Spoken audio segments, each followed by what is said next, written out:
Hello everyone, ಎಲ್ಲರಿಗೂ Java ಟ್ಯುಟೋರಿಯಲ್ಗೆ ಸ್ವಾಗತ. Last ವಿಡಿಯೋದಲ್ಲಿ ನಾವು ಕೋರ್ಸ್ ಬಗ್ಗೆ ಬ್ರೀಫ್ ಆಗಿ ತಿಳ್ಕೊಂಡ್ವಿ.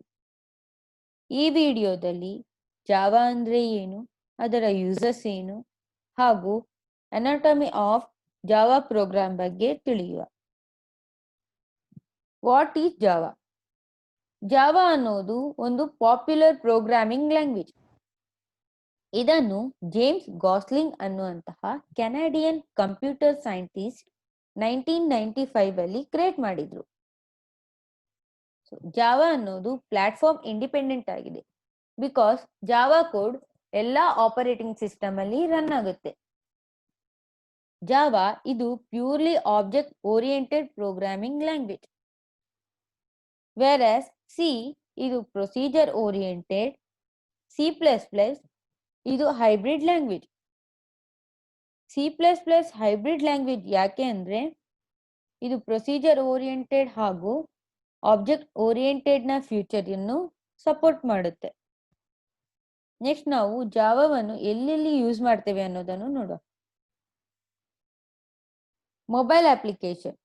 ಜಾವಾವನ್ನು ಮೊಬೈಲ್ ಅಪ್ಲಿಕೇಶನ್ ಕ್ರಿಯೇಟ್ ಮಾಡಲಿಕ್ಕೆ ಯೂಸ್ ಮಾಡ್ತೇವೆ. ಎಸ್ಪೆಷಲಿ ಆಂಡ್ರಾಯ್ಡ್ ಅಪ್ಲಿಕೇಶನ್ ಕ್ರಿಯೇಟ್ ಮಾಡಲಿಕ್ಕೆ ಜಾವಾ ಪ್ರೋಗ್ರಾಮಿಂಗ್ ಯೂಸ್ ಮಾಡ್ತೇವೆ. Next desktop application. Desktop application ಅಂದ್ರೆ ವಿದೌಟ್ ಇಂಟರ್ನೆಟ್ ಅಪ್ಲಿಕೇಶನ್ ರನ್ ಆಗುತ್ತೆ.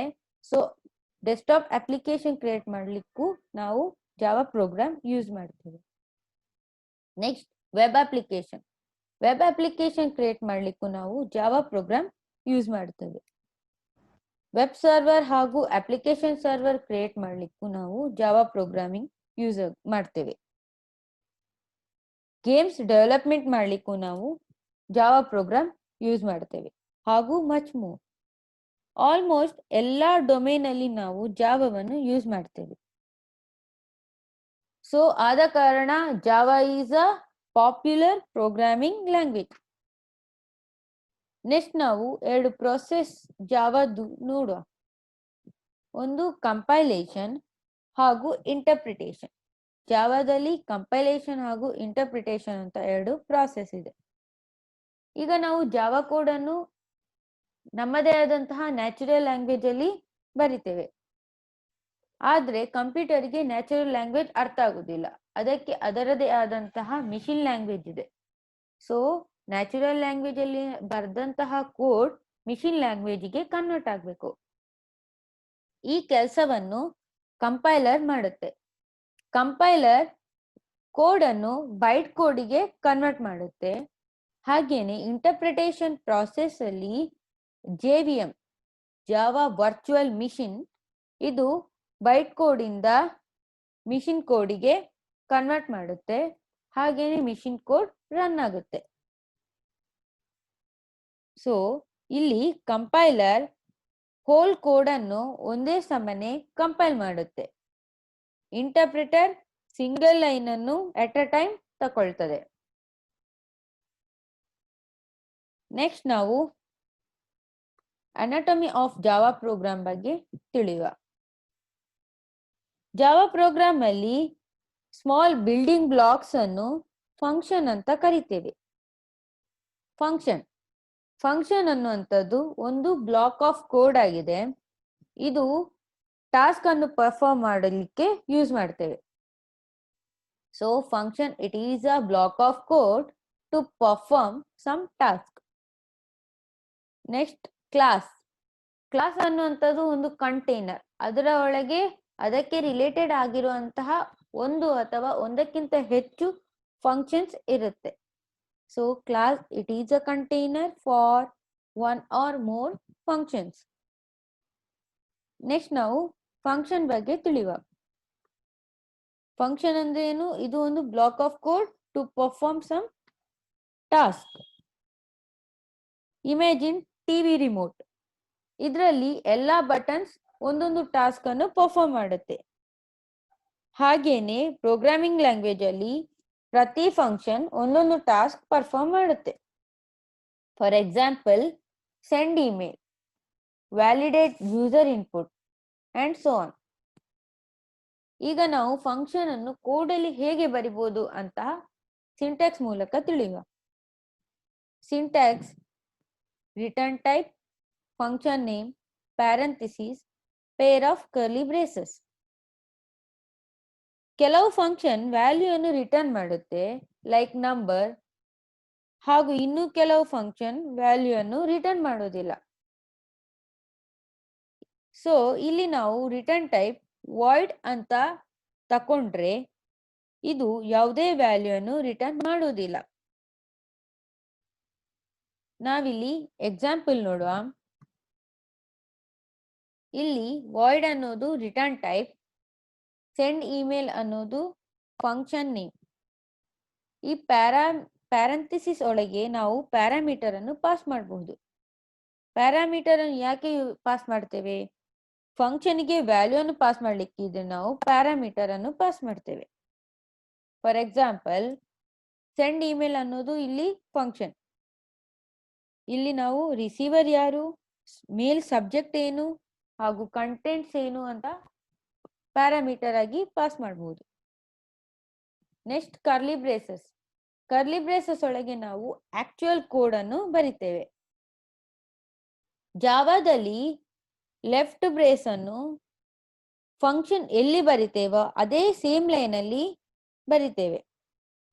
ಬಟ್ ಬೇರೆ programming language like C hash ಇಲ್ಲಿ ಲೆಫ್ಟ್ ಬ್ರೇಸ್ ಅನ್ನು ನ್ಯೂ ಲೈನ್ ಅಲ್ಲಿ ಹಾಕ್ತೇವೆ. ಜಾವಾ ಪ್ರೋಗ್ರಾಮ್ ಅಲ್ಲಿ ಅಟ್ಲೀಸ್ಟ್ ಒಂದು ಫಂಕ್ಷನ್ ಇರುತ್ತೆ. ಅದು ಯಾವುದಂದ್ರೆ main function. Main function entry point ಆಗಿದೆ.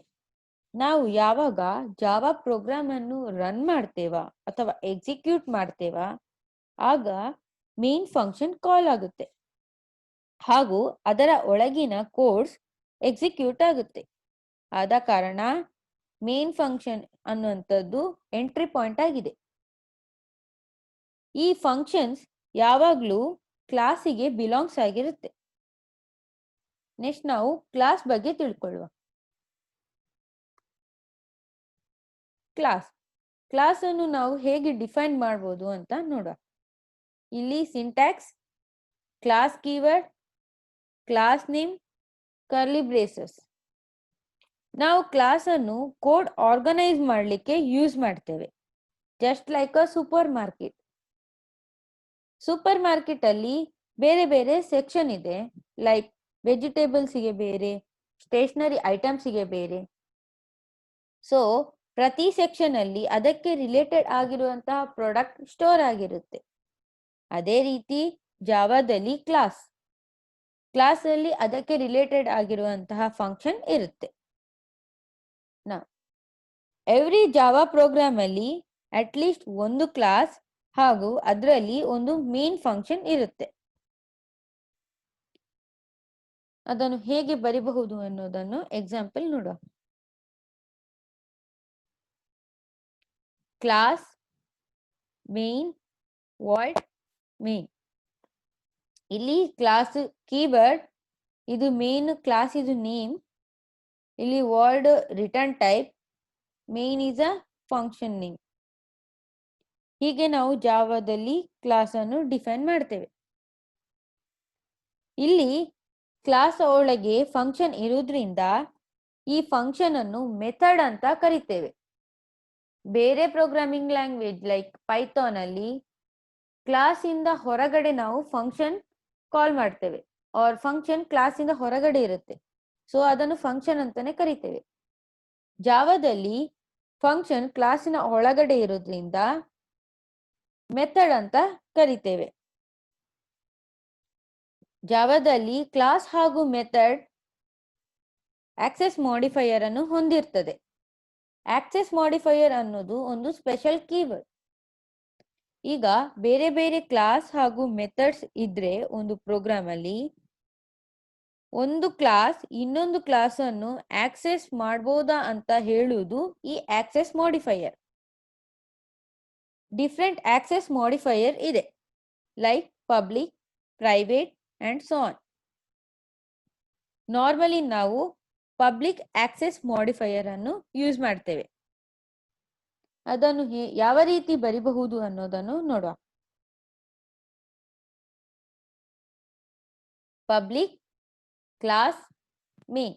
ಈ ಕ್ಲಾಸ್ ಕೀವರ್ಡ್ ಮೊದಲು ನಾವು ಪಬ್ಲಿಕ್ ಆಕ್ಸೆಸ್ ಮಾಡಿಫೈಯರ್ ಅನ್ನು ಹಾಕ್ತೇವೆ. ಹಾಗೇನೆ ವಾಯ್ಡ್ ಅನ್ನುವಂತಹ ರಿಟರ್ನ್ ಟೈಪ್ ಮೊದಲು ನಾವು ಪಬ್ಲಿಕ್ ಅನ್ನುವಂತಹ ಆಕ್ಸೆಸ್ ಮಾಡಿಫೈಯರ್ ಅನ್ನು ಹಾಕ್ತೇವೆ.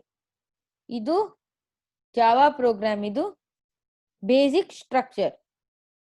ಇಲ್ಲಿ ನಿಮ್ಗೆ ನೋಡಬಹುದು ಕ್ಲಾಸ್ ಅಲ್ಲಿ ಮೇನ್ ಎಂ ಕ್ಯಾಪಿಟಲ್ ಬರ್ದಿದ್ದೇನೆ, ಮೆಥಡ್ ಅಲ್ಲಿ ನಾನು ಎಂ ಸ್ಮಾಲ್ ಲೆಟರ್ ಬರ್ದಿದ್ದೇನೆ. ಜಾವಾದಲ್ಲಿ ಡಿಫ್ರೆಂಟ್ ನೇಮಿಂಗ್ ಕನ್ವೆನ್ಷನ್ ಇದೆ. ಸೊ ಕ್ಲಾಸಿಗೆ ಬೇರೆ ನೇಮಿಂಗ್ ಕನ್ವೆನ್ಷನ್, ಮೆಥಡಿಗೆ ಬೇರೆನೆ ನೇಮಿಂಗ್ ಕನ್ವೆನ್ಷನ್ ಇದೆ. ಏನೆಲ್ಲ ಅಂತ ನೋಡುವ. ಕ್ಲಾಸಿಗೆ ಪಾಸ್ಕಲ್ ನೇಮಿಂಗ್ ಕನ್ವೆನ್ಷನ್ ಯೂಸ್ ಮಾಡ್ತೇವೆ. ಪಾಸ್ಕಲ್ ನೇಮಿಂಗ್ ಕನ್ವೆನ್ಷನ್ ಅಂತ ಹೇಳಿದ್ರೆ ಎವ್ರಿ ವರ್ಡ್ ಇದು ಫಸ್ಟ್ ಲೆಟರ್ ಅಪ್ಪರ್ ಕೇಸಲ್ಲಿ ಇರುತ್ತೆ. ಹಾಗೇನೆ ಮೆಥಡ್ ಅಲ್ಲಿ ಕ್ಯಾಮೆಲ್ ನೇಮಿಂಗ್ ಕನ್ವೆನ್ಷನ್ ಯೂಸ್ ಮಾಡ್ತೇವೆ. ಕ್ಯಾಮೆಲ್ ನೇಮಿಂಗ್ ಕನ್ವೆನ್ಷನ್ ಅಂತ ಹೇಳಿದ್ರೆ ಫಸ್ಟ್ ವರ್ಡ್ ಅನ್ನು ಬಿಟ್ಟು ಬೇರೆ ಎಲ್ಲಾ ವರ್ಡ್ ಇದು ಫಸ್ಟ್ ಲೆಟರ್ ಅಪ್ಪರ್ ಕೇಸಲ್ಲಿ ಇರುತ್ತೆ. ಆದ ಕಾರಣ ನಾವು ಕ್ಲಾಸ್ ಅಲ್ಲಿ ಕ್ಯಾಪಿಟಲ್ ಎಂ ಯೂಸ್ ಮಾಡಿದ್ವಿ, ಮೆಥಡ್ ಅಲ್ಲಿ ಸ್ಮಾಲ್ ಎಂ ಯೂಸ್ ಮಾಡಿದ್ವಿ. ಸೊ ಈ ವಿಡಿಯೋದಲ್ಲಿ ನಾವು ಜಾವಾ ಅಂದ್ರೆ ಏನು, ಅದರ ಯೂಸರ್ಸ್ ಏನು, ಹಾಗೂ ಅನಾಟಮಿ ಆಫ್ ಜಾವಾ ಪ್ರೋಗ್ರಾಮಿಂಗ್ ಬಗ್ಗೆ ತಿಳ್ಕೊಂಡ್ವಿ. ನೆಕ್ಸ್ಟ್ ವಿಡಿಯೋದಲ್ಲಿ ನಾವು ಕೋರ್ಸ್ ಸ್ಟ್ರಕ್ಚರ್ ಅನ್ನು ನೋಡುವ. Thank you.